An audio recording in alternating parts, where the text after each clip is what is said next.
mbivugiye aha aba ndavuga uvuze mbivugiye aha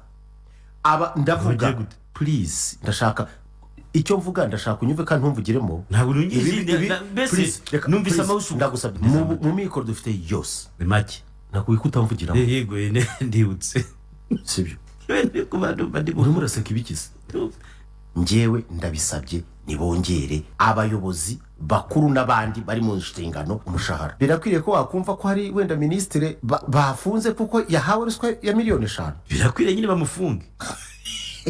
ni nkayifata bamufunge rega ruswa ya 1,000,000 n'izimwe basi reka nihangane nzigire 5 izande iza ministre